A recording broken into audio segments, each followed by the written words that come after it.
नमो अरहन्ताणं नमो सिद्धाणं नमो आयर्याणं नमो उवज्जायाणं नमो लोये सव्वसाहूणम्।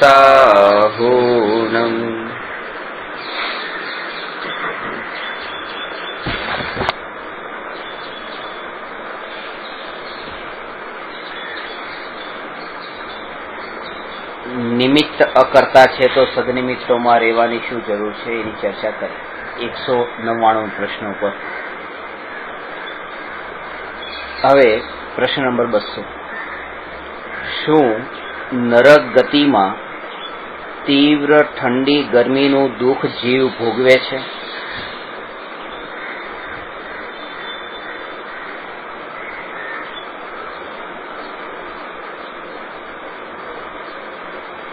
નરક ગતિની ઠંડી અને ગરમીનું વર્ણન શાસ્ત્રોમાં આવે છે। નરક ગતિમાં એટલી તીવ્ર ઠંડી અને ગરમી પડે છે કે 1,00,000 યોજન વિસ્તારવાળો લોખંડનો ગોળો, સુમેરુ પર્વત જેટલો, નરક ગતિની ભૂમિમાં લઈ જવામાં આવે તો ત્યાંની ગરમીથી એ ગોળો પીગળી જાય અને ત્યાંની ઠંડીથી પણ ગોળો પીગળી જાય, એવી તીવ્ર ઠંડી અને ગરમી નરક ગતિમાં પડે છે। પહેલી વાત તો એ કે નરક ગતિમાં આટલી તીવ્ર ઠંડી અને ગરમીનું આ જે માપ છે, આ રીતે કે ત્યાંની ઠંડી અને ગરમી પડે, એ નરક ગતિના દુઃખને સમજાવવા, નરક ગતિની ગરમીને સમજાવવા માટે છે, ઠંડી ગરમીને। બાકી એવું કંઈ કરવાનું નથી કે એ ગોળો ત્યાં લઈ જવાનો હોય ને ત્યાં જઈને એને પરીક્ષા કરવાની હોય। આ એક સમજાવવા માટે છે કે ત્યાં આવી તીવ્ર ઠંડી અને ગરમી છે।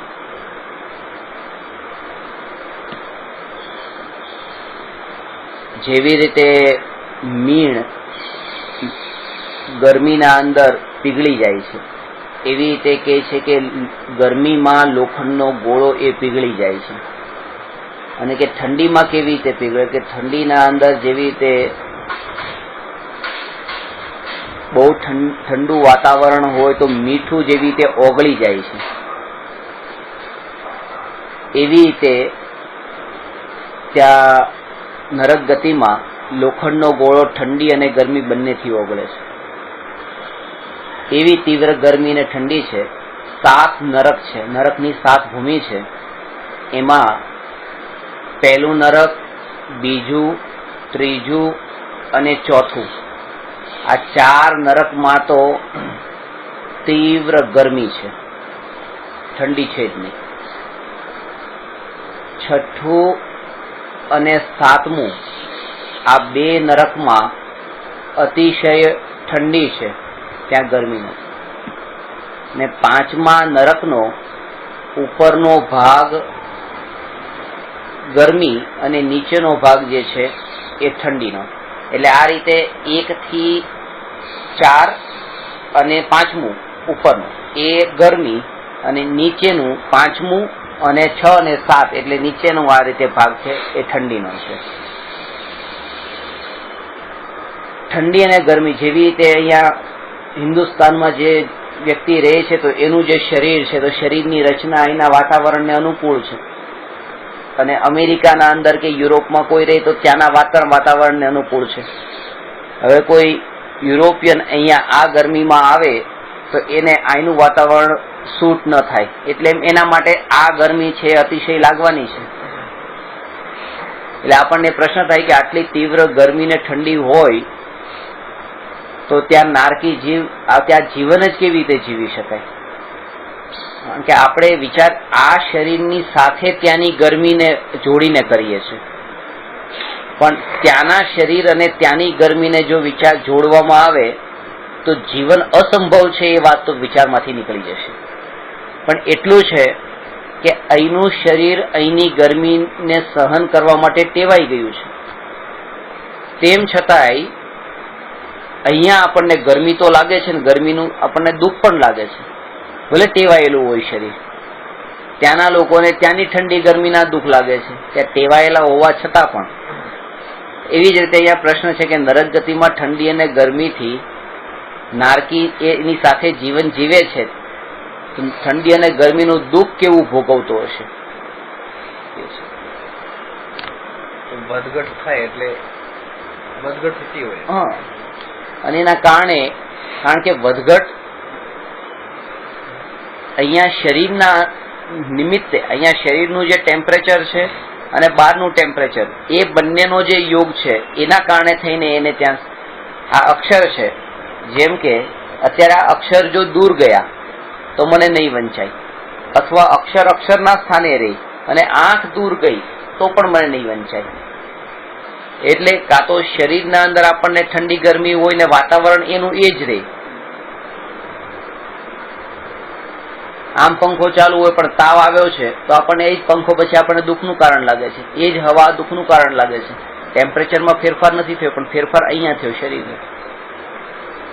અને ક્યારેક એવું થાય કે અહીંયા શરીરમાં ફેરફાર ન થયો હોય, શરીરની સ્થિતિ એ છે, પણ પંખામાં ફેરફાર થયો, પંખો બંધ થઈ ગયો તો દુઃખ થાય છે. કાં તો શરીરના કારણે અથવા બાહ્ય સંયોગોના કારણે એમાં ફેરફાર થતા સુખ દુઃખ થાય છે. અને અહીંયા એ વાત બતાવવા માંગે છે કે ના તો શરીરની સ્થિતિના કારણે, ના તો સંયોગોના કારણે એ જીવ સુખને ભોગવે છે, ના તો એ દુઃખને ભોગવે છે. કોઈ કારણ નથી. નરક ગતિમાં નારકી જીવ જે દુઃખ ભોગવે છે એ દુઃખ ભોગવવાનું કારણ ત્યાંની ગરમી પણ નથી, ત્યાંની ઠંડી પણ નથી, અને નારકીના શરીરમાં પણ ગરમી કે ઠંડીનું કોઈ કારણ નથી. કારણ કે ઠંડી અને ગરમી એ પૂદગલ દ્રવ્યના સ્પર્શ ગુણની પેલી બે પર્યાય છે. અને 200 પ્રશ્ન સુધી આપણે એ જ ભણી ચૂક્યા કે એક પણ પરમાણુમાં આત્માને સુખી કે દુઃખી કરવાની શક્તિ નથી. જ્યારે આખો પરમાણુ આવી ગયો અનંત ગુણ અને એની અનંત અનંત પર્યાય વાળો, જો અનંત ગુણ અને અનંત અનંત પર્યાયોનો સ્વામી એવો પરમાણુ જો જીવને એક સમયનું સુખ કે દુઃખ ન આપી શકતો હોય, તો પૂદગલ પરમાણુઓના એક સ્પર્શ જ ગુણ અને એની ખાલી બે જ પર્યાય ઠંડી ને ગરમી એ જીવને સુખી કે દુઃખી કેવી રીતે કરી શકે? એટલે આ જે દ્રષ્ટિમાં આવે છે કે ઠંડીથી મને દુઃખ થાય છે અને ગરમીથી દુઃખ થાય છે, શરીરમાં તાવ આવવાથી દુઃખ થાય છે અને તાવ મટવાથી સુખ થાય છે, એ અજ્ઞાનીની કલ્પના છે, એ મિથ્યાત્વ છે. કપડા પછી છૂટે છે, વન પ્રયાણ પછી થાય છે, પેલા આ માન્યતા દ્રઢ થાય છે કે ઠંડી અને ગરમી મારા સુખ દુઃખનું કારણ નથી. ઠંડી અને ગરમીનો યોગ, કોઈ પણ પ્રકારની ઠંડી અને ગરમીના યોગમાં રહેવાનું એ પછી થાય છે. એટલે જ કહેવાય છે કે ચારિત્ર જે છે એ પછી આવે છે, દર્શન પહેલા થાય છે, સમ્યક દર્શન પહેલા થાય છે. અહીંયા એ જ દ્રઢતા કરવાની છે તમે. કારણ કે ત્યાં પણ જો એ જ માન્યતા રહી કે અરે આટલી ઠંડી છે ને આટલી ગરમી છે, તો અને આ ઠંડીથી દુઃખ થાય છે ને આ ગરમીથી દુઃખ થાય છે, તો પણ હું દુઃખને સહન કરી લઈશ, ત્યાં તો કરતા પોતાને માન્યો કે ઠંડીથી દુઃખ થયું છે ને ગરમીથી દુઃખ થયું છે, અને દુઃખને સહન કરવાની વાત કરે છે. ત્યાં પણ કરવા પણ જ છે પાછું. ઠંડીથી દુઃખ થયું છે એટલે ઠંડીને દુઃખનો કરતા માન્યો, અને દુઃખને હું સહન કરી લઈશ, તો દુઃખ સહન કરવાનો કરતા પોતાને માન્યો. ઠંડી ગરમી એ ઠંડી ગરમીના સ્થાને છે, શરીરની સ્થિતિ શરીરના સ્થાને છે, અને આત્મા આત્માના સ્થાને છે. અને એ બધા દ્રવ્ય વચ્ચે વજ્રની દિવાલ છે. દિવાલ, ધ વોલ, કે જેના કારણે એક દ્રવ્ય બીજા દ્રવ્યનું કંઈ કરી શકતું નથી. એના કારણ કે કાચની એવી મજબૂત દિવાલ હોય તો જેમ એમ લાગે એક બાજુ બકરી હોય ને એક બાજુ સિંહ હોય, હું બસ મરી જઈશ ને બકરીને એમ લાગે હું મરી જઈશ, સિંહને એમ લાગે હું મારી નાખીશ. એવી રીતે એમ લાગે કે આ ઠંડી મને હેરાન કરે છે, આ ગરમી હેરાન કરે છે, ક્યારે હું આનાથી છૂટું. સમ્યક દર્શન પહેલા પ્રગટ થાય છે. નારકીઓને સમ્યક દર્શન છે, નારકીઓમાં મુનિ દશા નથી. ચારિત્રણથી દર્શન છે.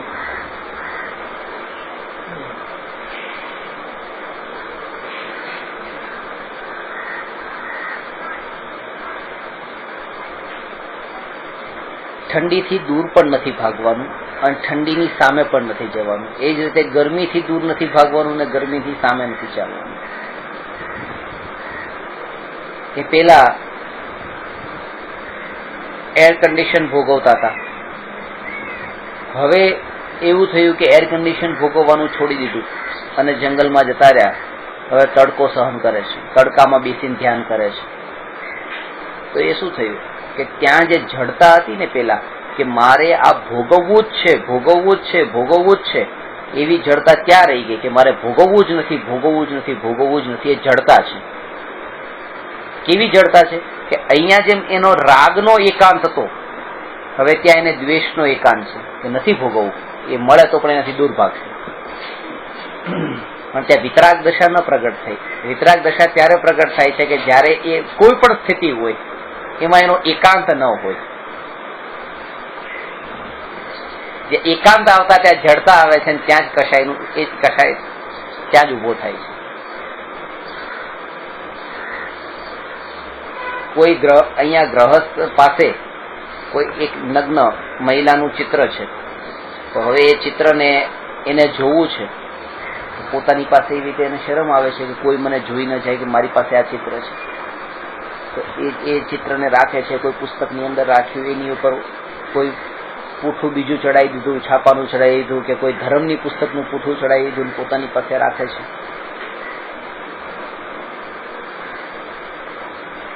અને જોવે છે, જ્યારે જ્યારે એને જોવાની ઈચ્છા થાય ત્યારે જોવે છે.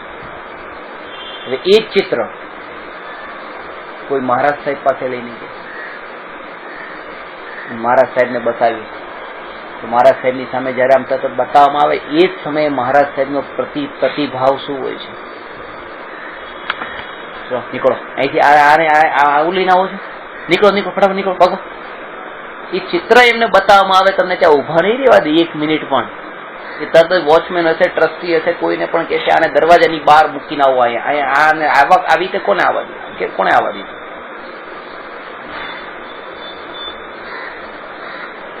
જેને આપણે ધર્મી માનીએ છીએ, આને તો અધર્મી માની લીધો, કારણ કે આને રાગ કર્યો. પણ એમને ધર્મી માન્યા, જો કે એ ધર્મી નથી, એમને તો દ્વેષ કર્યો છે. ધર્મી એનું નામ છે કે જેને રાગનો પણ ભાવ નથી, દ્વેષનો પણ ભાવ નથી, માત્ર જ્ઞાતા ભાવ પ્રગટ થયો છે, એ ધર્મી છે. અને આ જ જૈન દર્શનનું આ જ રહસ્ય છે, આ જ સાર છે.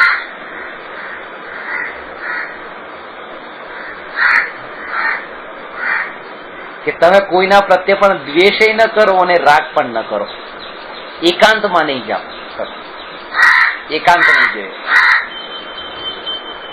એક સ્થિતિ એવી આવે છે કે જયારે તમે એક વસ્તુનો એકાંત પકડી દો,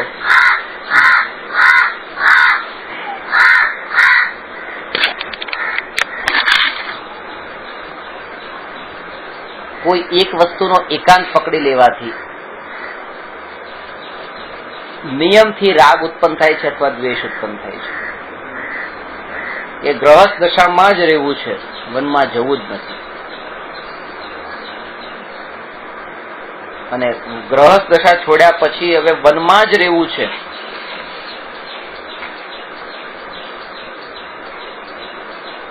એકાંત ત્યાં આવી ગયો.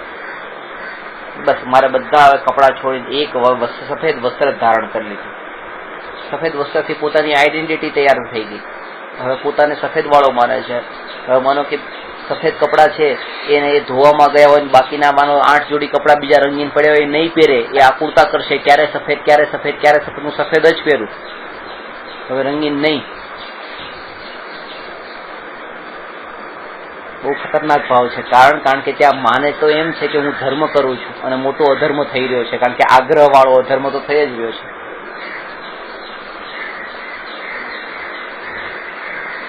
જે હોય એને સહજ રૂપે લેવાનું, એમાં ફેરફાર કરવાનો ભાવ નહીં.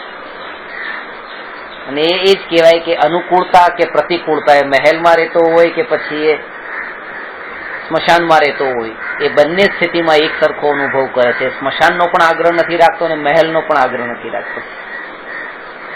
તો પછી શા માટે વન છોડીને, ઘર છોડીને વનમાં જાય છે? સીધી વાત છે. તો કર્મના ઉદય છે કે એની લેણાદેણી પૂરી થાય છે તો એ નીકળી જાય છે. જેની સાથે લેણાદેણી ન હોય એની સાથે રહે કેવી રીતે? જયારે લેણાદેણી પૂરી થઈ હોય તો કોઈ એને રાખી ન શકે, રોકી ન શકે. તો કર્મના ઉદયનું કામ છે, અલગ ફેક્ટર છે. અહીંયા તો પોતાની દશા અંદરમાં એ પ્રગટ થઈ ચૂકી છે કે હવે અહીંયા રહી કે અહીંયા રહી, એ બે સ્થિતિમાં ફરક નથી પડતો.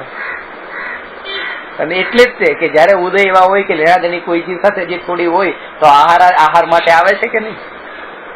એવું ક્યાં છે કે હવે એને મોઢું જ નહીં બતાવવું?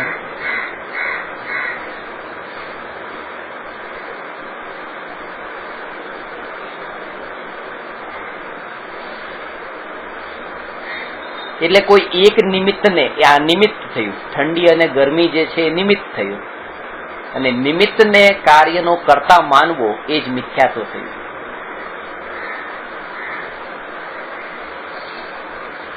નિમિત્ત ત્યાં છે, પણ એ નિમિત્ત પછી નિમિત્તના કારણે તમને જે ભાવ થયો છે એ ભાવ ત્યાંથી નથી થયો. એ ભાવ અંદરનો વિકાર છે, એ અહીંથી થયો છે.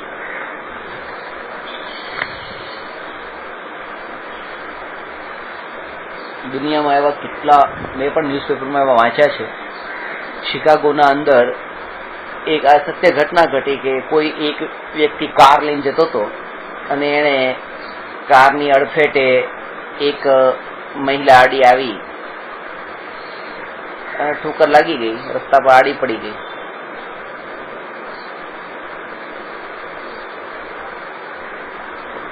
ત્યાં જ તે એક વ્યક્તિ ઉભો હતો, પોતાની બાઇકને કિક મારતો હતો અને એને આ જોયું.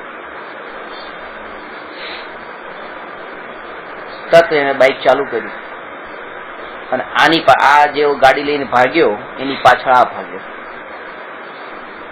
15-20 કિલોમીટર સુધી, બહુ દૂર સુધી ગયા, કોઈ પકડાયો નહીં. તરત જ રિવોલ્વર કાઢી ગાડીના ટાયરમાં રિવોલ્વર મારી એને ગાડી ઉભી રખાવી, ત્યાં ઝઘડા ઉપર આવી. આ સામે ખાલી એક ઘટના ઘટી હતી. ઘટના તો એ છે કે એનું કહેવું એવું હતું કે આ દાદીમાને એને આવી રીતે કર્યું કેમ, પણ એ નિમિત્ત સામે હતું. આ એક બાનું હતું, આ એક કારણ છે. એ પોતે એમ માને છે ને બીજા પણ એમ માને છે કે આ જે માર્યા છે એના કારણે થઈને આ એને બચાવવા માટે આ ઘટનાને લઈને બચાવવા જાય છે. ખરેખર તો એ જેવી રીતે આને ભૂલ કરી છે, આના અંદર તો એવી વૃત્તિ છે. આને તો અનઇન્ટેન્શનલી ઠોકર લાગી હતી. પેલો તો ઇન્ટેન્શનલી હવે ઝઘડો કરવા જાય છે, એ દ્વેષ ભાવથી કરવા જાય છે. એની દ્વેષની વૃત્તિઓ તો સહજ ઉઠે, સહજ ઉઠે.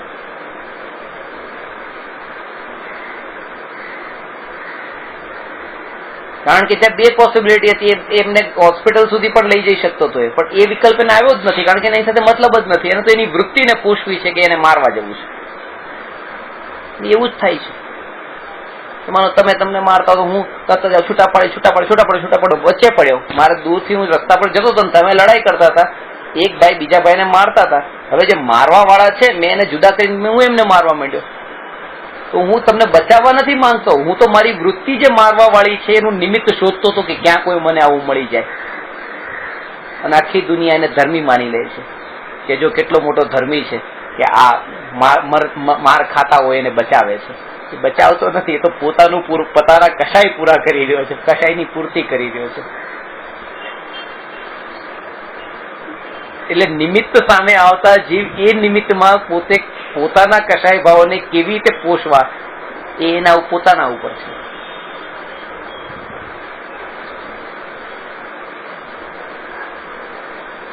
મોક્ષ માર્ગ પ્રકાશ માર્ગ લખ્યું છે કે મંદ મોહી મુનિને અતિશય ઠંડી, ગરમી વગેરે ઉપસર્ગ, પરિસહ વગેરે આવવા છતાંય એની અસર નથી થતી. અને તીવ્ર કશાઈ જે હોય એને કોઈ નિમિત્ત સામે ન મળતું હોય, પોતે એકલો હોય, તો પણ એ વિચાર એને ઉઠે છે, વિકલ્પ ઉઠે છે, કશાય ઉઠે છે.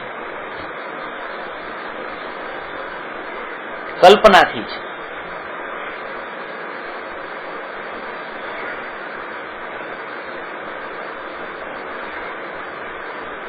બપોરે 2 વાગે તડકામાં મુનિ આત્માના ધ્યાનમાં લીન છે.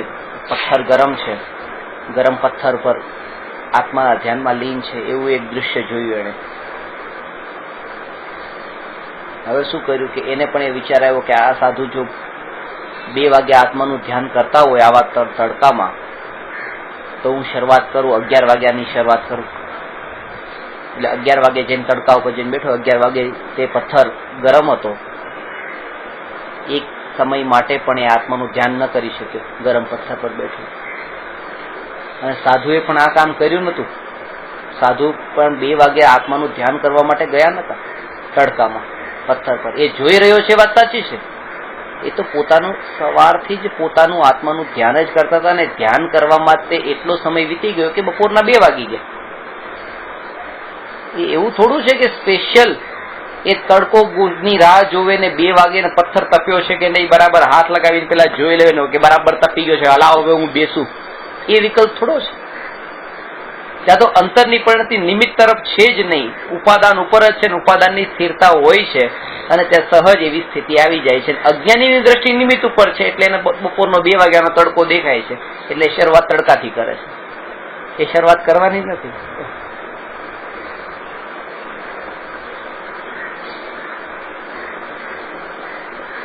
શરીર ઉપર મેલ લગાડવાનો થોડો છે. સાધુ થવા માટે માટીને લગાડવા જ નથી. જે કુંભના મેળામાં બાવા કરતા હોય છે, રાખ લઈ લઈને પોતાના શરીરને લગાડે છે. લગાડવાની નથી. એ તો શરીરનો આસક્તિ ને શરીરનો મોહ છૂટતા રચકણો તો શરીરને લાગવાના જ છે ને. શરીર તો 2 રૂપ થવાનું જ છે. પછી એ સહજ છે. જે સહજ છે એના માટે પ્રયત્ન કરે છે અજ્ઞાનીને. જે પુરુષાર્થથી થાય છે એને આજ સુધી જ્ઞાનમાં જ નથી આવ્યું. અને ત્યાં દ્રષ્ટિ નિમિત્ત ઉપર જ રહી ગઈ છે કે પોતાને શણગારવા, પોતાને આ રીતે લપેડા કરવા છે. પોતાની પાસે એ લોકો કઈ નથી રાખતા. બધું છોડી દીધું, ઘર છોડી દીધું, પરિવાર છોડી દીધું, અને લગ્ન થઈ ગયા એ બાવા. પણ તો એ પોતાની પાસે એક ડબ્બો રાખે નાનો. કઈ નથી પણ એક ડબ્બો છે. ડબ્બામાં પણ કઈ નથી, ખાલી એક નાનકડું એવું દર્પણ છે. અને એટલા માટે કે દર્પણ સામે રાખશે કે જ્યારે એ રાખ લગાડે પોતાના ચહેરા ઉપર, ત્યારે દર્પણમાં જોઈને એ રાખ લગાડે છે. લગાડવી તો રાખ જ છે, શરીરને જ મલિન કરવું છે. પણ એ મલિન પણ બરાબર થઈ રહ્યું છે કે નહીં એના માટે એનો પણ રાગ છે. કે રાખ કોઈ જગ્યાએ વધારે ન લાગે, કોઈ જગ્યાએ ઓછી ન લાગે, કોઈ રહી ન જાય. આવી સ્થિતિ ક્યારે ઉભી થાય કે જ્યારે નિમિત્ત ઉપર જ જોર આપવામાં આવ્યું હોય ત્યારે, કે સાધુઓને આવા નિમિત્તમાં રહે છે, લાવ હું પણ આવા નિમિત્તમાં જતો રહું, ત્યારે ઉપાદાન ઉપર દ્રષ્ટિ ન હોય ત્યારે. એટલે આ પ્રશ્નમાં એટલું રહસ્ય છે કે દ્રષ્ટિ છે એ દ્રષ્ટિ નિમિત્ત પર ન જઈને ઉપાદાન પર રહેવી જોઈએ. અને જ્ઞાનીઓને આદર્શ માનો. દ્રષ્ટિ જ્ઞાની ઉપર નહીં, પણ પોતાની પરિણતિ ઉપર.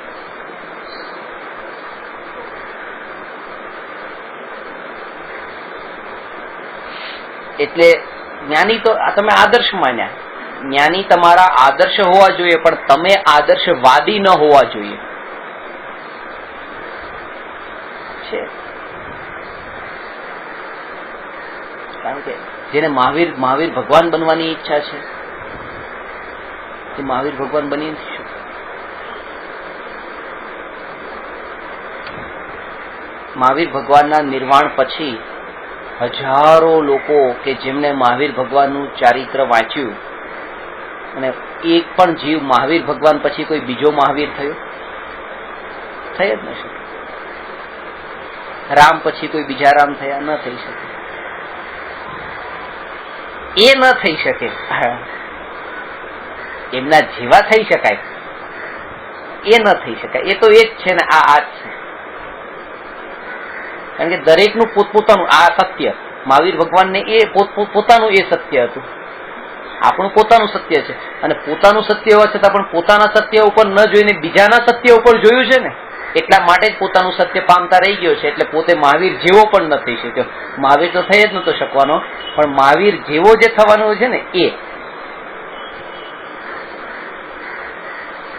ભગવાનના ગુણોમાંથી પોતાનામાં એ ગુણો આવી નથી જતા.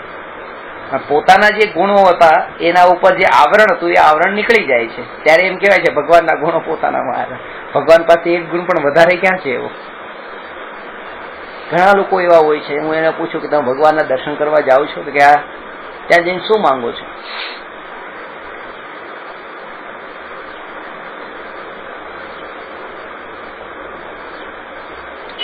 અમે તો બસ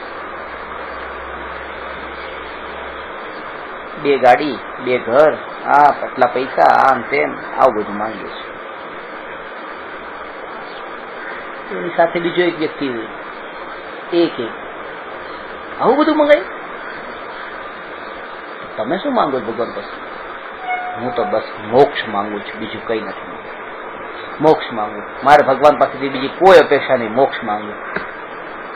અરે મૂર્ખ, તારા કરતા પહેલા વાળો વ્યક્તિ ઘણો સારો છે.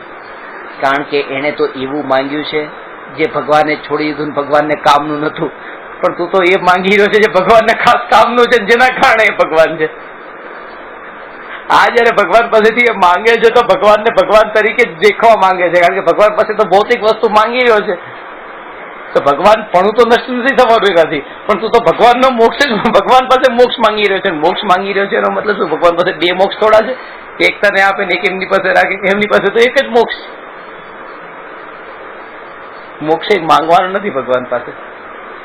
પોતાનામાં જે મોક્ષ પડેલો છે એ મોક્ષની શ્રદ્ધા થવી, એનું નામ જ તે મુક્તિની પ્રાપ્તિ છે. ભગવાન પાસેથી નથી મળતો મોક્ષ.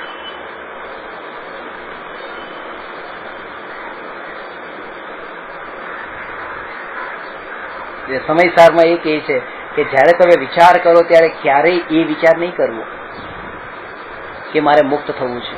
કારણ કે મુક્ત થવાનો જે વિકલ્પ છે એ વાતનું સૂચક છે કે તમારી અંતરની પ્રતીતિમાં બંધન જ પડેલું છે. તમે વાત ભલે મુક્તિની કરતા પણ મુક્તિમાં પણ બંધન છે, અને એ બંધનના કારણે પર્યાય પણ બંધન રૂપ જ રહે છે, મુક્તિ રૂપ નથી થતું. કોઈ વ્યક્તિને પૂછવામાં આવે, હું જ તમને પૂછું, તમે જેલમાંથી ક્યારે છૂટે? તમે મને કહેશો કે છૂટવાની વાત જ ક્યાં છે, અમે ક્યારેય બંધાણા જ નહોતા જેલમાં, ક્યારેય બંધાયા જ નથી, તો છૂટવાની વાત જ નથી. જ્ઞાનીની શ્રદ્ધા એવી હોય છે કે હું અનાદિકાળથી મુક્ત છું. તો બંધન છે જ નહીં કે આ બંધન છે, તો શું બંધન છે? કે મુક્ત હોવા છતાં પણ બંધન જે માન્યું છે બસ એટલું જ બંધન છે. માન્યતામાં જે બંધન પડેલું છે એટલું જ બંધન છે. વાસ્તવિકતામાં તો મુક્તિ છે.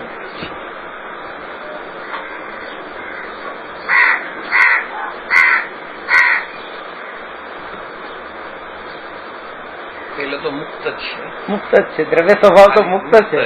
અને જે બંધનની વાત છે જ નહીં એમ નહીં, બંધન તો છે, પણ કયું બંધન? કે મુક્ત વાળાને બંધાયેલો માનવો, એ માન્યતા એ બંધન છે.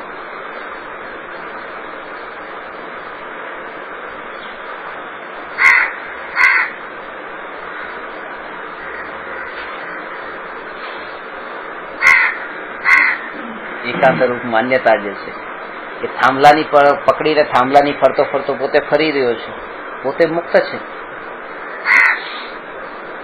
પણ પોતે જ એ પકડ્યું છે એ સ્થિર છે, એ એની ભૂલ છે. એ પોતે બંધાયેલો નથી, પોતે એને પોતાની જાતે બાંધ્યો છે. થાંભલાને પકડીને એ પોતે ફરે છે, અને એટલા વાર એવું બંધાઈ ગયો છું, બંધાઈ ગયો છું, બંધાઈ ગયો છું. બંધાયેલો પોતે પોતાને બાંધ્યો છે, બાકી તો એ છોડી દે તો બધે મુક્ત જ છે. અને અત્યારે પણ એ મુક્ત છે પાછું. અત્યારે એમ નથી પાછો બંધાઈ ગયો છે કે જયારે થાંભલો છોડશે ત્યારે મુક્ત છે, એમ નહીં. થાંભલો પકડેલો છે ત્યારે પણ એ મુક્ત છે, પણ એ મુક્ત માનતો નથી.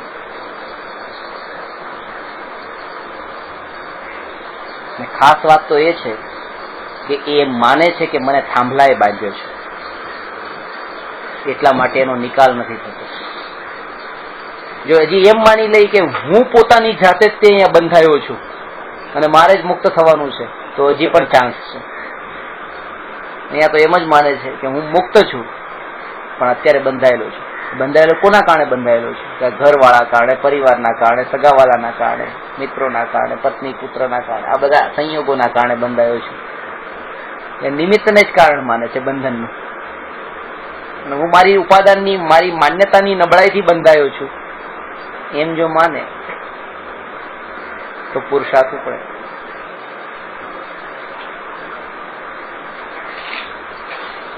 અને એને હું એક વખત પૂછી પણ જોઉં કે જેના કારણે હું બંધાયો છું એને મારી કેટલી જરૂર છે, ક્યાં સુધી ચાલવાનું છે. એને તો ખાલી એટલી જરૂર છે, બસ તમે કહીને જાઓ, વધારે કઈ જરૂર નથી. જાઓ તો ભલે જાઓ, દરેકે જવાનું છે. દરેકે જવાનું છે આ માન્યતા બી આવી જાય ને તો એ જ્ઞાન થશે. તો એ થાય છે. આ માન્યતા નથી કે હું મરવાનો છું. એટલે જ એક દિવસ આપણે વાત કરી હતી ને કે જ્ઞાની છે એ મરવાના લક્ષ્ય જીવન જીવે છે, અને જ્ઞાની મરવાના લક્ષ્ય જીવન જીવે છે, જીવવાના લક્ષ્ય મરે છે. લક્ષ્ય મરવાનું હોવું છે. શ્રીમદ રાજચંદ્રજી તો કહેતા સવારે આંખ ખુલતા ત્યારે તરત જ શીખ્યું, આજે જ મારું મરણ છે એમ વિચાર કરી આજના દિવસની શરૂઆત કરી.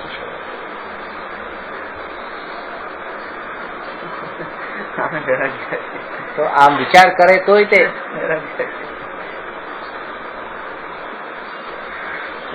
છેલ્લો દિવસ સમજીને કરે.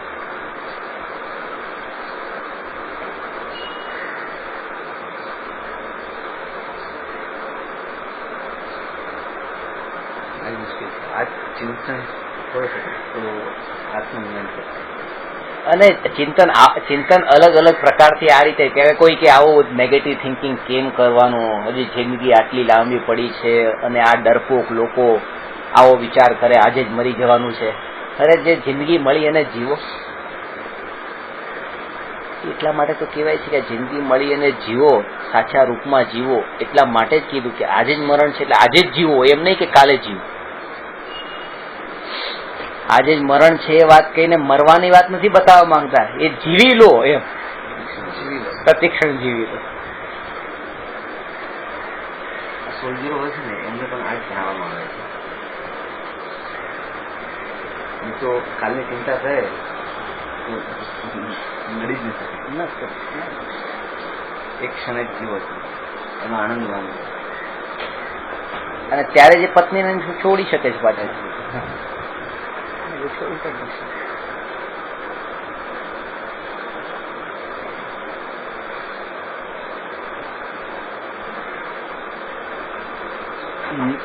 નિમિત્તથી સુખ દુઃખ નથી.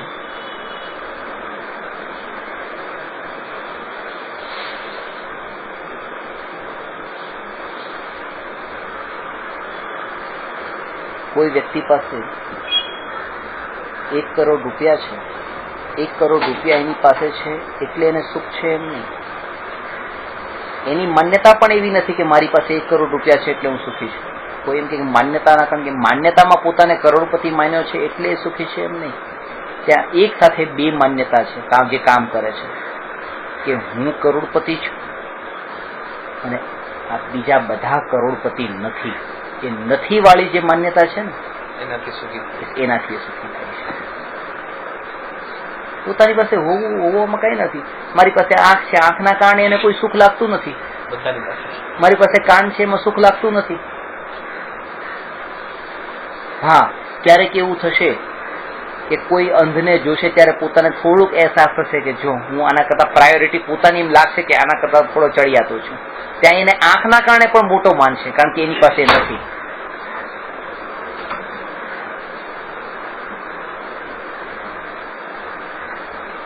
આજથી 25-50 વર્ષ પહેલા જાઓ તો કોઈ વ્યક્તિ પાસે 1 લાખ રૂપિયા તો લખપતિ કહેવાતો, લાખોપતિ છે ભાઈ, લાખોપતિ. અત્યારે કોઈની પાસે લાખ રૂપિયા તો લાખોપતિ, એમાં એને સુખ નથી લાગતું, ભલે લાખ રૂપિયા એની પાસે હોય તો. કારણ કે તો ઘરે ઘરે ઘરે ઘરે બધા પાસે કે લાખ રૂપિયા થઈ ગયા, લાખ રૂપિયા શું છે, બીજા પાસે છે ને. જેટલું બને ને એટલું એમ કે પોતાની પાસે પત્ની છે તો બીજા પાસે પણ છે, પણ ત્યાં કેમ આવી જે સુંદર છે બીજા પાસે સુંદર નથી, બસ એનો આનંદ. જીવને હંમેશા પોતાની પાસે જે છે એનો આનંદ હોવા કરતા પણ આ બીજા પાસે નથી એનો આનંદ વધારે હોય છે. ત્યાં પણ નિમિત્ત તો છે, એ જ નિમિત્ત છે. પોતે માનો તમે 5000 રૂપિયાનું શર્ટ પહેર્યું હોય, તમારી પાસે 5000 નું શર્ટ પહેર્યું છે એટલે તમે આનંદમાં છો એમ નહીં, પણ બીજા કોઈ અહીંયા આટલામાં એ 5000 વાળું નથી પહેર્યું, તમને આનંદ એનો છે. અને એ ખબર કેમ પડે કે તરત જ કોઈ 7000 નું શર્ટ પહેરીને આવે, બસ તમારો આનંદ જતો રહેશે, પછી નહીં રહે.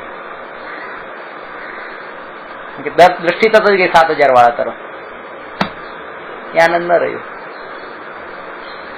નિમિત્ત થી જો આનંદ હોય તો નિમિત્ત તો હજી પણ છે તમારી પાસે, સામે જ છે આજે, પણ અંદરની વૃત્તિ જે હતી એ વૃત્તિના કારણે આનંદ હતો, અને એ વૃત્તિના કારણે જ આ દુઃખ છે.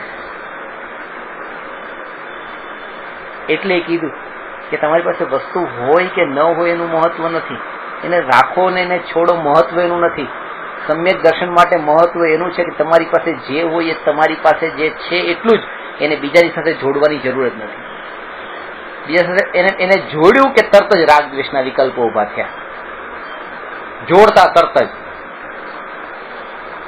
જોડવા માત્રથી જ તે વિકલ્પ ઉભો થશે. આ 100 રૂપિયાનું છે, આ 200 રૂપિયાનું છે, એ તો અત્યારે ક્યાં દેખાતું જ નથી. આ 100 નું હોય કે આ 200 નું હોય એ ક્યાં દેખાય છે? પણ તે વિકલ્પ ઉભો થશે કે આ સફેદ છે ને આ વાદળી છે. બે વિકલ્પ તો થયા ને ઉભા, કારણ કે અંદરની વૃત્તિઓ પાછી પડેલી હોય છે કે સફેદ રંગ અને વાદળી રંગ, કોઈ એક રંગ એને વધારે ગમતો હોય તો ત્યાં પાછા બેમાં કમ્પેરિઝન કરતા કોઈ પાછા વિકલ્પ ઉભા થશે.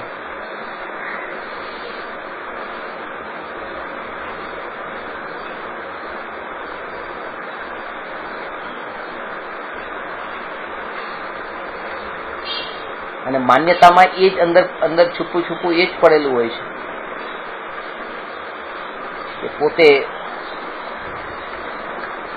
હંમેશા આપણે મને તમે ઓફિસમાં પણ હોય તો ઓફિસમાં જે વર્કર લોકો જેવા કપડાં પહેરીને આવતા હશે એવા કપડાં પહેરીને પોતે નહીં જાય.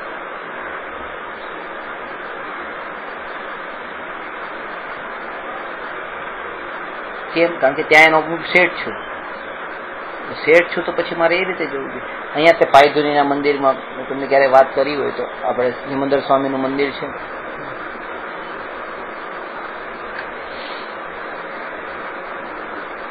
એક ભાઈ મંદિરની બાજુમાં જ રહે છે. પાર્કિંગની તો એટલી તકલીફ, પાર્કિંગ મળે નહીં, અને જેમ 10-11 વાગે એટલે ત્યાં ભીડ થઈ જાય તો એ ગાડી લઈને આવે, 4 વ્હીલર. માંડ ત્યાં પાર્કિંગ થાય, ઝઘડા થાય, કેટલું થાય તો ગાડી લઈને આવે. મેં એક વખત એમને કીધું, મેં કીધું તમે આ ગાડી અહીંયા લઈને શું કામ આવો છો? બાજુમાં જ ઘર છે, આ 5 બિલ્ડિંગ છોડીને ઘર છે, પાછા ગાડી લાવો છો અહીંયા.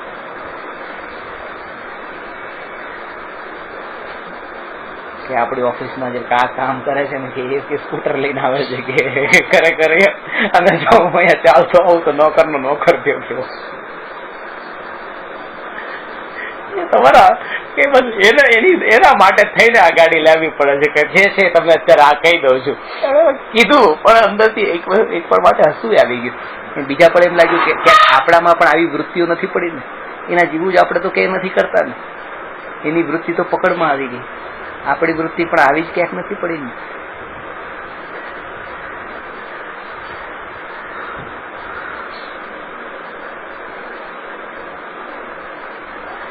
જેની સાથ તેની પાસે છે, એની પાસે તમે નહીં બતાવ્યું. આજે મારી પાસે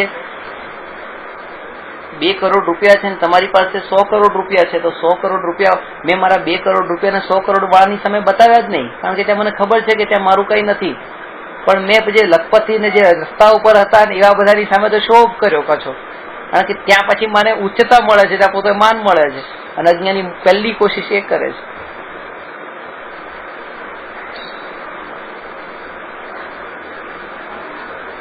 મારી પાસે પણ આ છે એમ. અને એટલા માટે જ કે જે પરથી નિરપેક્ષ થયો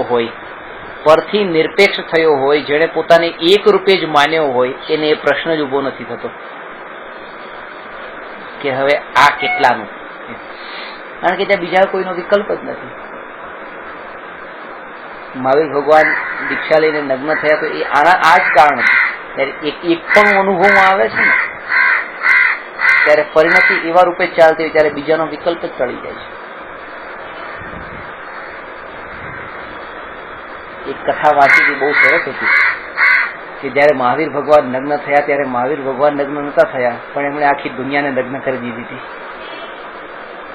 આખી દુનિયાને નગ્ન કરી દીધી હતી. કારણ કે જયારે પોતે નગ્ન ઉભા છે ત્યારે તમે બધા જે કપડા પહેર્યા છે, કપડાનું પછી શું મૂલ છે? એમ કપડાની પછી કોઈ કિંમત ન રહી, તમારા બીજાના કપડાની કોઈ કિંમત ન રહી. કે આવી રીતે પણ જીવન ચાલે છે એટલે આ બધું નકામું છે એમ.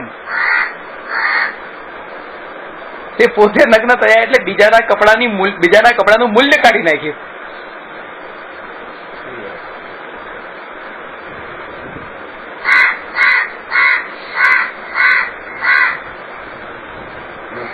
આવો એટલે બીજાનું તમે મૂલ્ય કરો. હા, બીજાનું મૂલ્ય કર્યું છે, રિસ્પેક્ટ બીજાને આપ્યું છે. એની માન્યતાની રિસ્પેક્ટ આપે.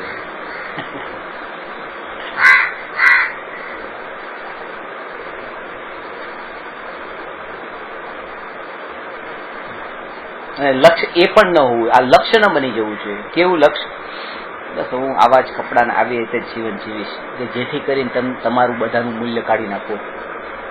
એ લક્ષ્ય જો બાજુ એ તો અત્યારે થઈ જ રહ્યું છે. ખાલી દીક્ષાઓ જે આમ નામ લેવાઈ જાય છે અને કપડા સારા ધારણ થઈ જાય છે કે બસ બીજા કરતા પોતાનું કે તમારા કઈ મૂલ્ય નથી, આ બધામાં સુખ નથી ને આ બધામાં કઈ નથી, એ વૃત્તિ અંદર પડેલી છે બતાવવાની.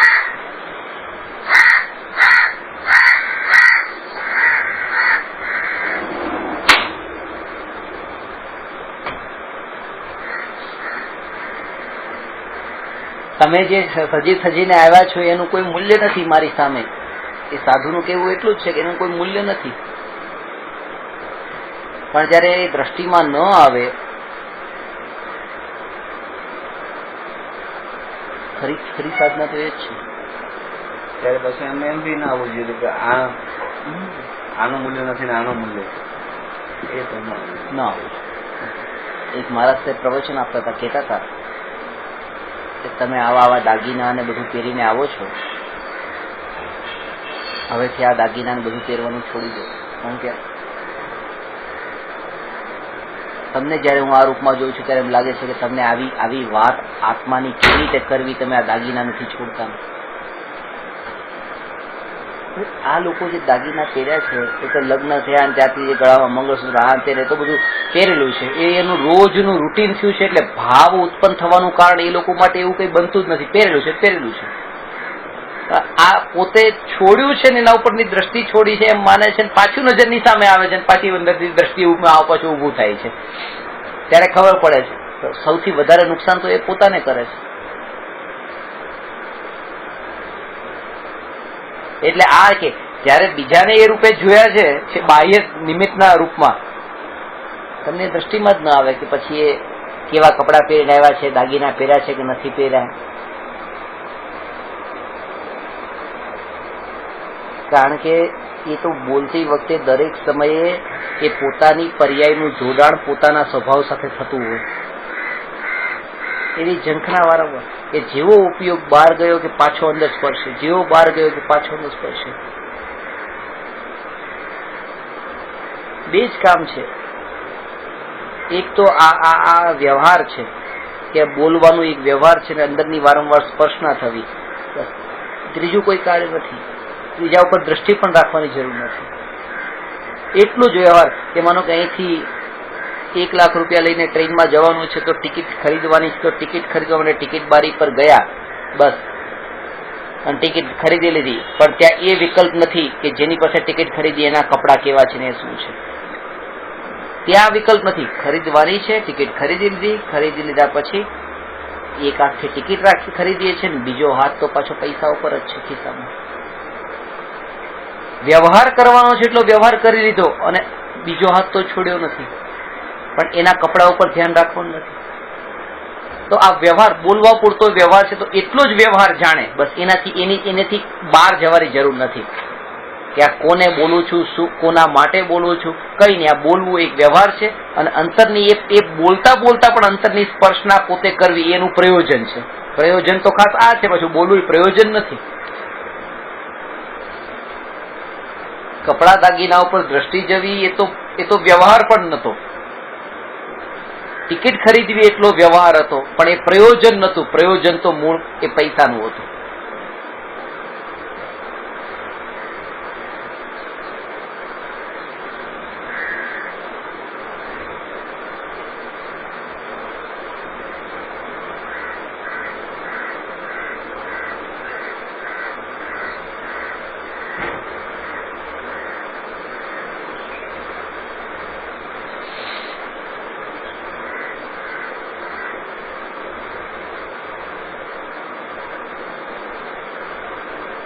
પૂતગલની પર્યાય છે. જીવની માન્યતા અનુસાર એમાં સુખ દુઃખનો ભાવ ઉત્પન્ન થાય છે.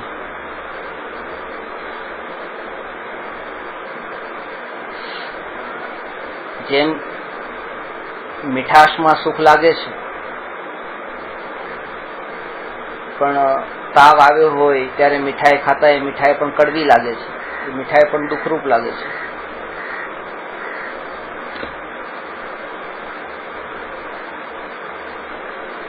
પેટ ભરાઈ ગયા પછી એ મીઠાઈ દુઃખરૂપ લાગે છે, એને જોતા તે ઉલટી થાય એવું થાય છે.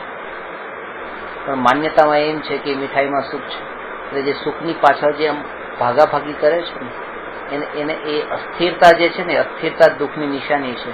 થાળીમાં જમવા માટે એ મીઠાઈ પણ છે ને નમકીન પણ છે ને શાક રોટલી દાળ ભાત ને બધું જ છે. આ બધું કેમ રાખવામાં આવે છે? ખાલી મીઠાઈ એકલી કેમ નહીં? અને એકલું તીખું જ કેમ નહીં? એકલું ખાટું જ કેમ નહીં? ત્યાં લીંબુ પણ હશે, ખાટું પણ હશે, ત્યાં મીઠું પણ રાખ્યું હશે, ત્યાં મરચું પણ રાખ્યું હશે, ત્યાં અથાણા પણ રાખ્યા હશે. આ તીખું, તુરું, ખાટું, મીઠું, બધા જાત જાતના બધા સ્વાદ ને બધા કાઉન્ટર પર બધું ગોઠવેલું છે અને બધું લે છે. પાછું એ તીખું પણ લે છે, શાક પણ લે છે, મીઠાશ પણ લે છે. એને તીખું જોઈએ છે તો પછી તીખું જ લે ને, પછી મીઠું શું કામ લે? મીઠું જોઈએ તો મીઠું જ લે, તીખું શું કામ લે? પણ આ એક વૃત્તિ અંદરની પડી હોય ને કે જયારે એ મીઠાશને ખાધીને મીઠાશમાંથી સુખ ન મળ્યું, રસગુલ્લાને મોઢામાં રાખ્યા, ખાધા પછી તરત જ રસગુલ્લાને ખાધા પછી એ નમકીન ઉપર જાય છે, ચવાણું ખાધું. એ કેમ ખાધું? કારણ કે આ મીઠું લાગ્યું, મીઠું તો લાગ્યું પણ સુખ ન મળ્યું. ત્યારે અંદરની વૃત્તિ ઉઠે છે કે આમાં ન મળે, કદાચ આ તીખામાં મળતું. તીખું ખાધું, સુખ ન મળ્યું તો પાછો મીઠા ઉપર જાય છે, લાય મીઠામાં સુખ મળતું. આ તીખું, મીઠું, આ તે ખાટું, આ બધું મિક્સ કરે છે, પેટ ભરાઈ જાય છે, સુખ મળતું નથી. નિરાશ થઈને મૂકીને ઉભો થઈ જાય છે.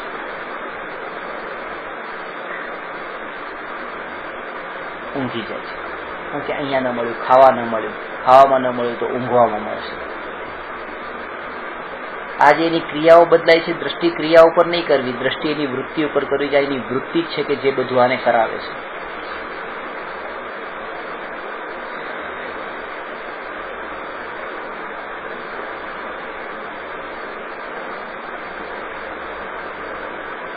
અને જેને સુખ બુદ્ધિ એટલે રસના ત્યાગનું જૈન ધર્મમાં મહત્વ બતાવ્યું છે આના કારણે કે તમારી પાસે માનો એક જ સ્વાદનું ખાવાનું છે તો બીજો તમને વિકલ્પ જ નથી ઉઠતો કે લાવ બીજા તરફ જાઓ.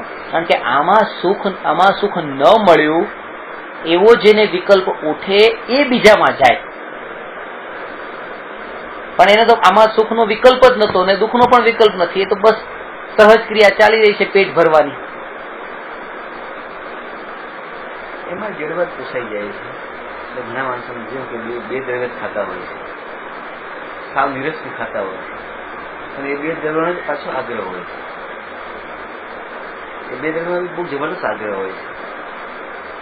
તમે ત્યાં ગયા ત્યાં કશાયની તીવ્રતા તો ત્યાં કહીને પણ એ બે દ્રવ્ય બધા બનાવવાના. એના કરતા હું આ માનું છું કે જયારે જે મળે, ના, જયારે જે મળે એ વાત સાચી, પણ જે મળે એના અંદર પણ વૃત્તિ. આ તો ચોથા નંબરનું તપ કીધું છે ને. તમે જે કહો છો એ સદાચારની વાત કહો છો, અને આ જે છે ને એ આ તપ તો બરાબર છે, ચોથા નંબરનું તપ એટલે અનશન, ઉનોદય, વૃત્તિ પરિસંખ્યાન અને રસ પરિત્યાગ. આ ચોથું 6 તપ છે ને જે બાહ્ય તપ, એમાંનું ચોથું તપ છે. પણ એ રસ પોસાય, ત્યાં તો રસ પોસાય છે. ના, એટલે એક દશા જયારે એક આવે એવી ત્યારે એનો ત્યાગ કરે એ બરાબર છે. આ ભૂમિકામાં એ નથી બરાબર. આ ભૂમિકાના અંદર તો એને જે મળે છે એ ખાઈ લે, એમાં પણ આગ્રહ ન રાખે. પણ એક દશા એવી કે સાધુને તો આટલો જ રસ લેવાનો, આ રસ લેવા, પણ એ દશા એવી આવે પછી, એટલે ઘણી વખત શું થાય છે કે દશા આવ્યા પહેલા એ આ ભૂમિકામાં થાય ત્યારે પછી એનું ફળ ઊંધું મળે છે. સાધુ દશા આવી નથી અને એના પહેલા અત્યારે આ નિયમ લઈ લીધા, તો અત્યારે શું છે કે અત્યારે શરીરનો એટલો જ રાગ છે ને શરીરને જરૂર પણ એને પડે છે. સાધુને તો દિવસ માનો કે 2-4 ઉપવાસ થઈ પણ ગયા, અનશન થઈ ગયા,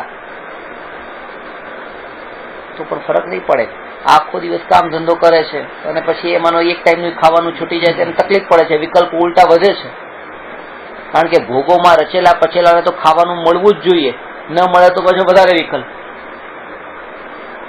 અને એવું થાય છે કે જેના અંદર ભોગોની વૃત્તિઓ જે છે ને પડેલી છે એ જો અનશન કરવામાં લાગે તો એની હાલત જો અંદર વૃત્તિઓ પડેલી હોય. આજે અનશન છે, ઘરની બહાર નીકળતા અત્યારે રસ્તા ઉપર જતા હોય, દુકાનો તો કપડાની પણ છે અને બધી જાત જાતની દુકાનો છે, પણ એને દેખાશે રેસ્ટોરન્ટ જ દેખાશે બધા. એની દ્રષ્ટિ રેસ્ટોરન્ટ ઉપર છે, આ રેસ્ટોરન્ટ ગઈ, આ રેસ્ટોરન્ટ ગઈ. નહીં ખાવાથી વિકલ્પ વધ્યા છે, ખાવાથી એને વિકલ્પ નતા વધતા, ત્યાં વિકલ્પ ટળી જતા હતા. એટલે આ હઠ નહીં જોઈએ, ત્યાગ તો કરવાનો છે, પણ આ હઠથી જે કર્યો છે ઉપવાસ વિનાના અનશન કાર્યકારી નથી. બે વસ્તુમાં અંતર છે. આપણે બેનો એક જ રીતે પ્રયોગ કરતા હોઈએ છીએ, ઉપવાસ ને અનશન. અનશન કાર્યકારી નથી. ઉપવાસનો અર્થ એ છે કે અંતરમાં સ્વરૂપમાં લીન થવું, એનું નામ ઉપવાસ છે. અને એ ઉપવાસ જયારે થાય છે ત્યારે આહાર છૂટ્યો, બહારની જે ક્રિયા છે આહાર છૂટવાની, એનું નામ ઉપવાસ નથી, એનું નામ તો અનશન છે.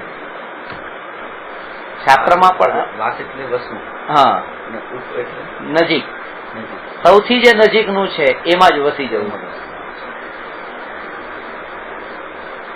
સૌથી નજીકનું અજ્ઞાનીને એવું લાગે સૌથી નજીકનું શરીર છે. ઉપવાસ શબ્દ જે છે ને એને આવો એટલો તુચ્છ કરી નાખ્યો, બસ ઉપવાસ, આજે ઉપવાસ કર્યો છે. એ આખો દિવસ નથી ખાધું, બધી વાત સાચી છે, પણ એને ઉપવાસ નથી કર્યો, એને અનશન કર્યું છે.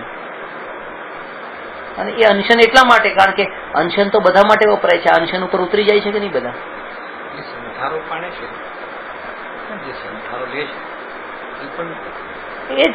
એના જેવું થયું, જેમાં ખાવા માટે થયું, સંસારમાં બધા માટે થયું. એ ખાવાની વસ્તુ માટે અનશન કહેવાય અને બધી વસ્તુ માટે પછી સંસારો કહેવાય. આત્મહત્યા કહેવાય. હા, આત્મહત્યા ત્યારે કહેવાય જો ઉપવાસ વિનાનું હોય તો. એટલે કે સ્વરૂપની એટલી રુચિ જાગી હોય અને સ્વરૂપમાં એટલા સ્થિર રહેતા હોય કે હવે એ વિકલ્પોની જાળમાં પોતાને ફસાવા માંગતા નથી અને એ વિકલ્પોથી છૂટ્યા તો સંસારો છે. પણ પહેલેથી એવી મર્યાદા બાંધી દીધી. એક સાધુના હું પરિચયમાં છું કે જેમણે નિયમ લીધો છે કે હું 12 વર્ષ સુધી જ આહાર લઈશ, પછી આહાર નહીં લઉં. આહાર પાણી બધો ત્યાગ 12 વર્ષ પછી. ત્યારે કંઈક 6 વર્ષ પૂરા થઈ ગયા છે, 6 બીજા બાકી છે. 6 પૂરા થાય ને જો એ આવી રીતે ટકાવીને નિયમના અનુસાર પછી પાળે પણ તો નિયમથી આત્મહત્યા કહેવાશે, એ સંસારો ન કહેવાય. એના માટે તો એ કીધું છે કે જ્યારે તમારી પાસે સાધુ છે ને, તો સાધુ પણ વનમાં હોય તો વનમાં પોતે સામેથી સિંહ આવતો હોય કે વાઘ આવતો હોય તો એવી રીતે પોતે એની સામે જઈને બેસી ન જાય કે ચલો સંસારો લઈ લો, પતી ગયો. જ્યાં સુધી તમારી પાસે એ જીવન જીવવાની સંભાવના છે ત્યાં સુધી તો એ જીવ એના અનુસાર એનો ઉપાય કરે.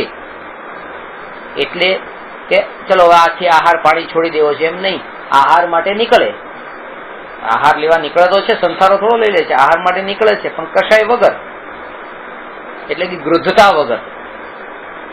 એમની સ્થિતિ કેવી છે જે વાત કરી નથી, ખાલી તારા જોવે છે ક્યારે 6 વર્ષ પૂરા થાય. બહુ મોટું નામ છે, બહુ મોટું નામ એટલે કે મોટા મોટા ઇન્દિરા ગાંધી ને સોનિયા ગાંધી ને એમના બધાના એમના શિષ્યો હતા. વાજપેયી અત્યારની તારીખમાં એમના શિષ્ય છે. પણ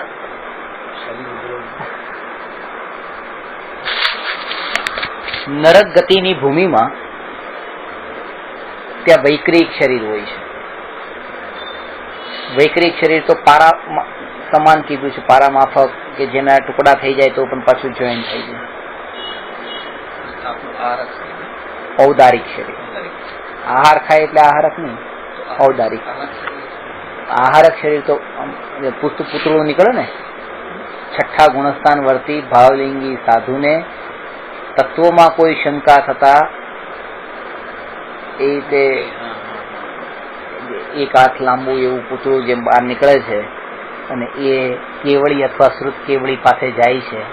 અને બે કારણ કે એક તો તત્વમાં એક કોઈ શંકા થઈ હોય, કોઈ પૂછવું હોય તો, અથવા તો દર્શન કરવા માટે, તો ત્યાં કેવળી અને શ્રુત કેવળીની પાસે જાય છે, તેમ પાછું આવી જાય છે. એ પૂતળા રૂપ જે શરીર છે એનું નામ આહારક શરીર છે, ઔદારિક શરીર છે. ત્યાં તો મરવાની ઈચ્છા હોવા છતાં પણ મળતો નથી, કારણ કે શરીરના તલતલ જેટલા ટુકડા થઈ જાય છે.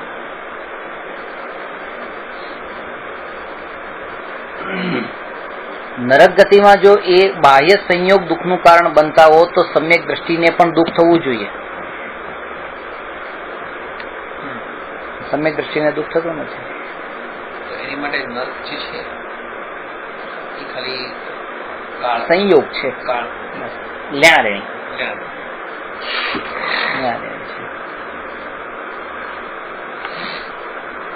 તમારું અંતર, તમારી વિચારધારા, તમારું એ અંતરનું જે વિચાર છે ને એ એવો જ ચાલતો હોય, ભલે દુનિયા તમને એ રૂપે જોતી હોય. તમે અંતરથી સાધુમય જીવન જીવતા હો અત્યારે આ ભૂમિકાના અંદર, પણ તમે પોતાના અંતરમાં તો એ જ, તમારી અંતરની સાવચેતી ને ખ્યાલ તો પૂરેપૂરો એ જ હોય.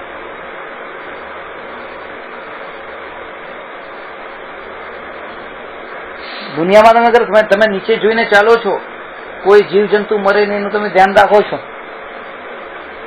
તમારું અંતરના ભાવ તો પૂરા સાધુ જેવા જ છે.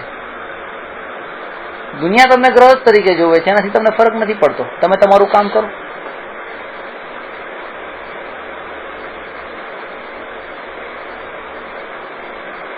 તમે જમવા માટે બેઠા છો, 10 વખત પૂછ્યું કે આમાં શું છે, આમાં શું છે, આમાં શું છે, આમાં શું છે, બધી તપાસ કરી લીધી.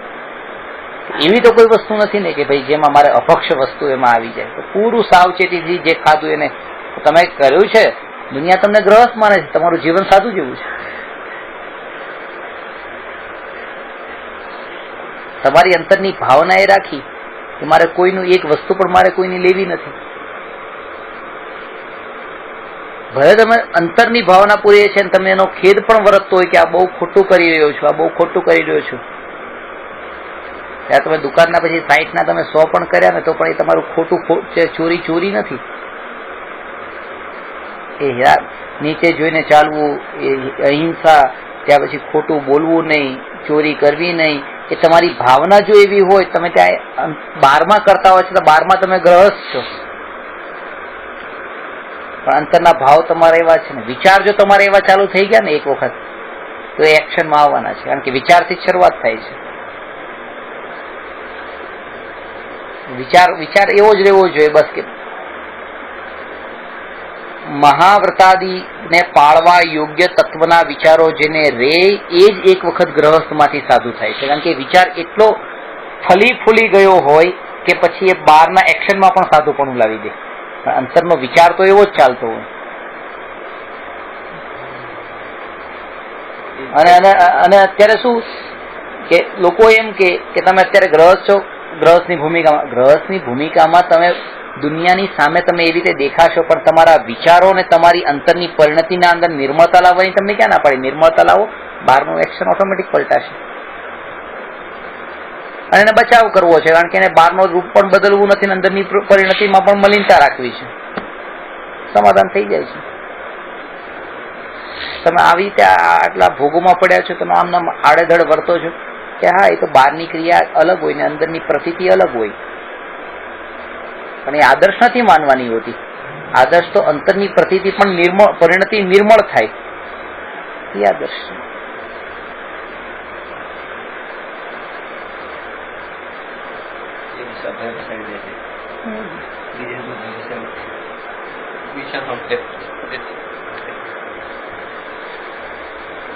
એક વખત વિચાર એનો એ વિચાર ચાલતો હોય પછી તમારી અંદરમાં એક્શનમાં ઓટોમેટિક બહાર દેખાઈ જાય છે. અંદરની વસ્તુ જો આપણે રોજ સાથે રહેતા હોય ને એ લોકોને ખબર પડે. આપણે હજી વિચાર કરીએ છીએ કે હજી શુદ્ધતા આવી નથી, પરિણતિમાં થોડો શું બદલાવ છે, હજી ઘણો કરવો છે, એટલામાં તો ખબર પડી જાય છે કે એક યુનિવર્સિટીમાં એક છોકરો ભણતો, કોલેજમાં હતો, ને એ યુનિવર્સિટીની સામે જ એક 80 વર્ષની વૃદ્ધ દાદીમાં હતી. આખા ગામમાં બધા લોકોની એ દુશ્મન હતી, કારણ કે એનું કામ હતું પૈસા વ્યાજવે આપવું, અને વ્યાજ એટલું વધારે લેતી કે લોકો એની પાસેથી મૂડી લઈને જાય તો મૂડી પાછી ચૂકવવાની તો વાત જ દૂર, વ્યાજ પણ માંડ ચૂકવતા હતા. એ વ્યાજ ઉપર વ્યાજ એટલું ભેગું થઈ જતું હતું. આખા ગામમાં બધાની એ જ ઈચ્છા કે આ બુઢિયા ક્યારેક મરે. કોઈ નતું એનું, ના દીકરા હતા, ના દીકરી હતા, ના કોઈ સગાવાલા સંબંધી કોઈ નહીં, પોતે એકલી હતી. બધાને એમ થાય કે આ કોના માટે આ બધું કરે છે. આ છોકરાને એ બધું જોવે છે, અરે આ શું કરી રહી છે, કોઈ મારી કેમ નથી નાખતું આને, કોઈ મારી કેમ નથી નાખતું આને, વિચાર એના અંદર ચાલુ થયો. આવું કામ કરે છે, આખું ગામ એનાથી ત્રાસી ગયું છે, આટલી લાલચુ આવી લોભી, કોઈ મારી કેમ નથી નાખતું, મારી કેમ નથી નાખતું, એના એ વિચાર. પછી અંદરમાં એવો વિચાર, અરે કોઈ મારી નથી, હું અહીંયા શું કરી રહ્યો છું?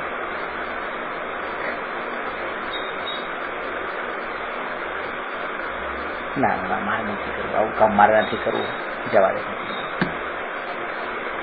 એક વખત એવું આવ્યું કે પછી 9 વર્ષ શરૂ થતું હતું કોલેજનું, તો એને પૈસાની જરૂર પડી, ફીસ ભરવી હતી, પૈસા હતા નહીં, પોતાની પાસે ઘડિયાળ હતી, અને ત્યાં ઘડિયાળ લઈને જાય છે એની પાસે કે મારે પૈસાની જરૂર છે. અંધારું હતું, રાતનો ટાઈમ હતો, તો આને એ બુઢી મહિલાએ એમ જોયું, ઘડિયાળ જોઈને અંધારામાં દેખાણી નહીં, એટલે દીવાની પાસે લઈને ગઈ કે આ ઘડિયાળનું મૂલ કેટલું છે જોઈએ, તો પછી એના હિસાબે એના પૈસા આપે. જે દીવાની પાસે લઈને જાય છે, તો આના જે વિચારો આટલી હદ સુધી જે પહોંચી ગયા હતા, કોઈ મારી કેમ નથી નાખતું, મારી કેમ, એ વિચાર પાછા ત્યાં ઊભા થયા. એને એનું ગળું દબાઈ દીધું. થોડી વારમાં તો ત્યાં ઢેર થઈ ગઈ, મહિલા મરી ગઈ. આ વ્યક્તિ ત્યાંથી એ છોકરો ભાગ્યો. પોલીસ આવી તપાસ કરી, કોણે મારી. આ એના ઘરમાં બેઠો પણ ચિંતામાં, હમણાં પોલીસ આવશે.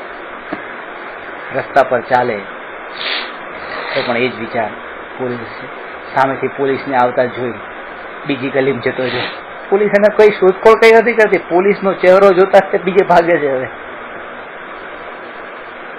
રાતના સૂતો હોય ને પાંદડાનો પણ અવાજ આવે ને, ઉભો થઈ જાગી જાય, કોઈ આવ્યું, કોઈ આવ્યું.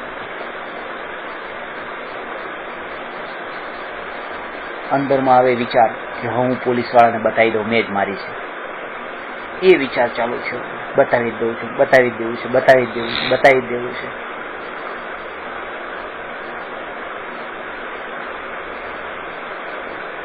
એક વખત પોતે જ પોલીસ સ્ટેશને પૂગી જાય છે અને કહે છે મેં આ બુઢી મહિલાને મેં મારી છે. એવું કેવી રીતે બની શકે છે? પ્રૂફ નથી, કઈ નથી. અને તે નહીં મારી હોય, તું ખોટું બોલે છે ના, કે મેં જ મારી છે, મેં જ મારી છે. સ્ટોરી તો ખાલી આટલી જ છે, પણ ખાસ વાત એ છે કે વિચાર જયારે કોઈ પણ એક વસ્તુનો વિચાર તમારો રહે અને કોઈ મારી કેમ નથી નાખતું, મારી કેમ નથી નાખતું, મારી કેમ નથી નાખતું, મારી જ નાખવી જોઈએ, મારી જ નાખવી જોઈએ, મારી જ નાખવી જોઈએ, તો એ એક એક્શનમાં આવશે જ. તે હું પોલીસને બતાવી દઉં, મેં જ મારી છે, મેં જ મારી છે, મેં જ મારી છે. દિવસ રાત એના એ વિચારો મારે હવે બતાવી જ દેવું છે, હવે બતાવી જ દેવું છે. ભલે બચે છે પણ તોય ભાવ છે બતાવી દેવું છે, હવે બચાતું નથી, હવે બચાતું નથી, બતાવી જ દેવું છે. એક્શનમાં આવી જ જાય. આવી રીતે જો વિચાર પણ સાધુમય દશાના હોય ને, બસ હવે અહિંસા, જેમ હિંસાના વિચારો ત્યાં હિંસાની ક્રિયામાં આવી જાય. અહિંસાના વિચારોની પ્રોગ્રેસ બંનેની એક જેવી જ છે, પ્રોસેસ પણ એક સરખી જ છે. પણ ખાસ વાત એ છે કે વિચારો પણ આવા આવવા જોઈએ ને, અને વિચારો જે આવી શકે છે ત્યાં તો એને રોકી દેવામાં આવે છે કે ના, તમે આ વિચાર નહીં કરો, તમે તમારા વિચાર કરો, પેલા તમે તમારી ભૂમિકાના વિચાર કરો. પુરુષાર્થ સિદ્ધિ ઉપાય નામના ગ્રંથમાં અમૃતચંદ્ર આચાર્યએ લખ્યું છે કે કોઈ શ્રાવકને શ્રાવક ધર્મનો અથવા મુનિ ધર્મનો આ બે ઉપદેશમાંથી સર્વપ્રથમ ઉપદેશ શેનો આપવો જોઈએ? શ્રાવક ધર્મનો કે મુનિ ધર્મનો? તો એમાં બતાવે છે કે પહેલા મુનિ ધર્મનો ઉપદેશ આપવો જોઈએ, શ્રાવક ધર્મનો નહીં. નું કારણ પણ બતાવે છે. આપણે આમ વિચાર કરીએ ને કે ભાઈ એની ભૂમિકામાં પેલા ગ્રહસ્થ નું છે તો ગ્રહસ્થ ધર્મ પાળે, પછી આગળ સાધુ ધર્મ પાળશે.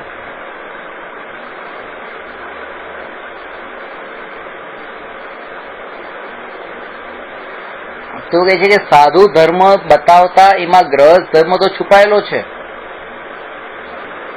કે સાધુ ધર્મ જયારે જાણશે ત્યારે પછી પોતે અત્યારની ભૂમિકામાં કેવી રીતે વર્તવું સાધુ સાથે એ પણ એને ખબર પડશે વ્યવહારની, કે સાધુનું સ્વરૂપ આવું હોય. અને કોઈ જીવ એવા હોય કે જેને પુરુષાર્થ એટલો અંદરમાં દ્રઢ હોય, મક્કમ હોય, પુરુષાર્થ એટલો હોય કે તમે એને પહેલેથી જ ગ્રહસ્થનો ઉપદેશ આપી દીધો, એને જવું તો ઘણું આગળ, તમે એને ત્યાં રોકી દીધો. શરૂઆત એવાથી કરો કે તમે મુનિ અવસ્થાના ઉપદેશ મુનિનો આપો, અને ન પાડી શકે તો બીજો ઓપ્શન એ હોય કે તો પછી શ્રાવક ધર્મ. એના ટાર્ગેટની મહિમા સમજી લો. એ હસ્તે જઈએ રહે છે. લક્ષ્ય તો આખા લાડુનું જ રાખો એમ કે, અને ન મળે તો પછી એક બુંદી.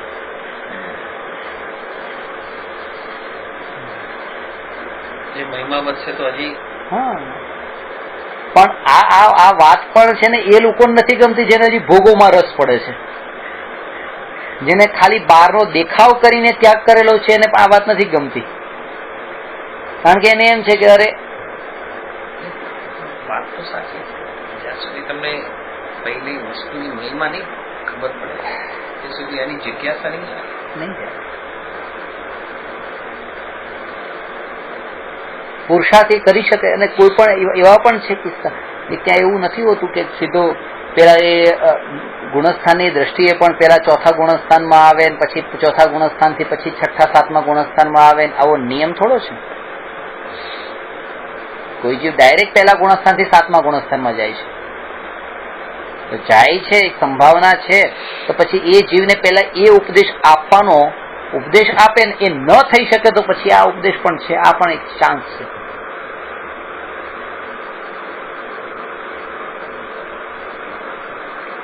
તો કે તો પછી જેમણે પેલા દીક્ષા લઈ લીધી હોય અને પછી આત્મજ્ઞાન પ્રગટ થાય ને એક સાથે 3 કષાય ચોકડીનો અભાવ થાય, અનંતાનુબંધી અપ્રત્યાખ્યાનાવરણ ને પ્રત્યાખ્યાનાવરણ, તો આત્મજ્ઞાનની સાથે 3 નો અભાવ થતા સીધા પહેલા ગુણસ્થાનથી 7મા ગુણસ્થાનમાં જાય. 12નું દ્રવ્યલિંગ તો બરાબર જ છે, મુનિલિંગ બરાબર એનું પાલન થઈ રહ્યું છે. એટલા માટે જૈન દર્શનમાં આત્મજ્ઞાન વગર પણ તમે કે દીક્ષા લઈ લીધી તેનો નિષેધ નથી કે ન લો. ખાલી વાત એ છે કે એ તમારે સમ્યક દર્શન વગર એ તમારા ગુણસ્થાનની વૃદ્ધિમાં કારણભૂત નથી. પણ તમે એ લઈને એનું પાલન કરો છો તો તમે એવા નિમિત્તોથી તો તમે યથાયોગ્ય નિમિત્તો તમને મળી ગયા છે કે જે વિકલ્પો ને વિવાદો જે બધા ઉભા થતા હતા ગ્રહસ્થ દશામાં એ બધા ત્યાં હવે ટળી ગયા છે. હવે તમારે સાધના કરવા માટે જેમ આપણે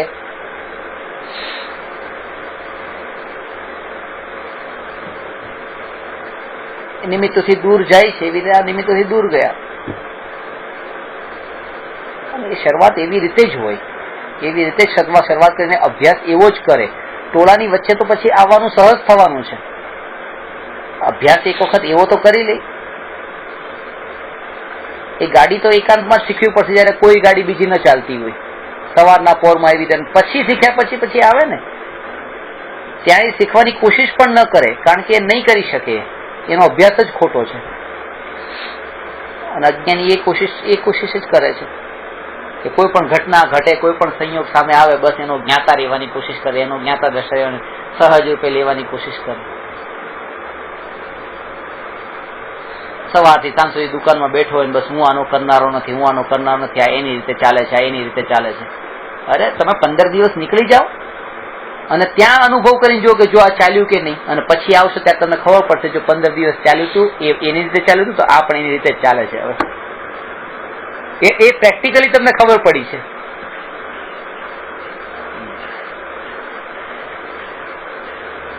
આ તો ખાલી વચનમાં બોલવા પૂરતું થઈ ગયું, તો બચાવ થયો.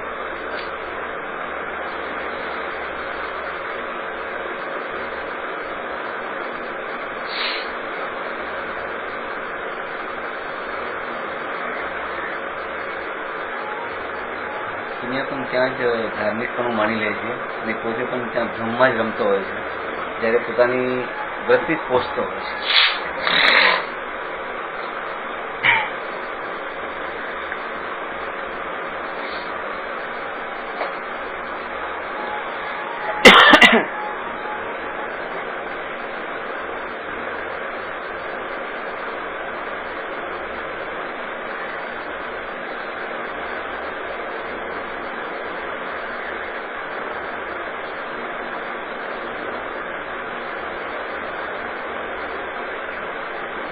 સમ્યક દ્રષ્ટિના નામે ઠગાવાના ચાન્સ વધારે છે. દેખાતું નથી ને બહારમાં. એટલે ભગવાન ગુરુના નામે ઠગાવાના ચાન્સ વધારે છે ભગવાન કરતા. કોઈ એમ સામે આવીને એ કહેવાનું નથી કે હું ભગવાન છું, અને કે તો કોઈ માનવાના પણ નથી. પણ હું ગુરુ છું એવું કહેવા વાળા ને પોતાને મનાવવા વાળા તો ગલી ગલીમાં આમ જો તો મળી જશે, અને માનવા વાળા મળી જશે. લાઈનથી લાગ્યા હશે એમની પાછળ. ફસાઈ જવાના ચાન્સ ત્યાં વધારે છે. અને એટલા માટે કૃપાળુદેવે સદગુરુની મહિમા વધારે બતાવી, સાચા દેવની નહીં. કારણ કે તેમાં તમે ફસાતા નથી એનું તો નહીં, પણ જ્યાં ફસાઈ જાઓ છો ને એનું સ્વરૂપ સમજીને સાચા એમાંથી હટો ને સાચા તરફ વળો.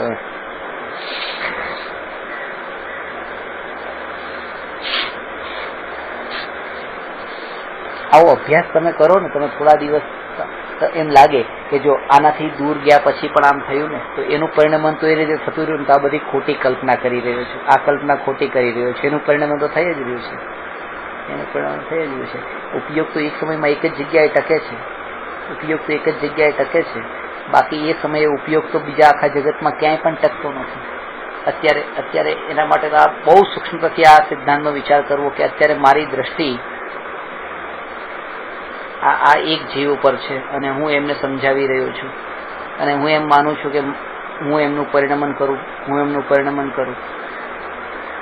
પણ આ સમયે મારી આ જ્ઞાન પર્યાય, મારું ઉપયોગ, મારું અટેન્શન અત્યારે આ વ્યક્તિ સિવાયના જગતના કોઈ પણ વ્યક્તિ, કોઈ પણ વસ્તુ, કોઈ પણ પર્યાયમાં અત્યારે આ ગયું ન ગયું એકમાં જ છે ને. આ ઉપયોગ બીજે ક્યાંય પણ નથી ગયો જગતમાં, તેમ છતાંય જગતનું પરિણમન કેવું થયું? બરાબર યથાયોગ્ય થયું. મારો ઉપયોગ ક્યાંય ગયો જ નહોતો, પણ બધું યથાયોગ્ય પરિણમિત થયું. જેમ લાગે કે એક પર્યાયમાં ઉપયોગ જોડાયેલો હોય ત્યારે એ ઉપયોગ બાકી અનંત પર્યાયમાં નથી જતો, તો પણ અનંત પર્યાયનું પરિણમન સહજ યથાયોગ્ય થાય છે. તો આ એક પર્યાયથી ઉપયોગ હટી જાય તો એનું પરિણમન કેમ અટકી જાય? એ પણ નહીં અટકે તો લાવ આ ઉપયોગને એ પર્યાયમાંથી હટાવીને મારા સ્વભાવમાં લઈ જાય. અનંત પર્યાયમાંથી હટવાનું જ નથી, એકમાંથી જ હટવાનું છે. એક જ પર્યાયમાં લાગેલો છે ઉપયોગ, તો એમાંથી જ હટવાનું છે. અને એમાંથી હટવા માટેનો આ ઉપાય છે કે બાકીની અનંત પર્યાયોમાંથી હટેલો હોવા છતાં પણ એ ચાલે છે, પરિણમિત થાય છે બાકી પર્યાયો, આ પણ એક થશે. અને થશે એટલે પછી થશે એમ નહીં, અત્યારે પણ એની રીતે જ પરિણમિત થઈ રહી છે. આ પણ એક ભ્રમ છે કે હું આને પરિણમિત કરાવું છું, બાકી આ પણ એની રીતે જ થઈ રહી છે. ત્યારે પૂરેપૂરો ડિસ્કનેક્ટ થઈ જાય છે, નિમિત્તથી છૂટો પડી જાય છે.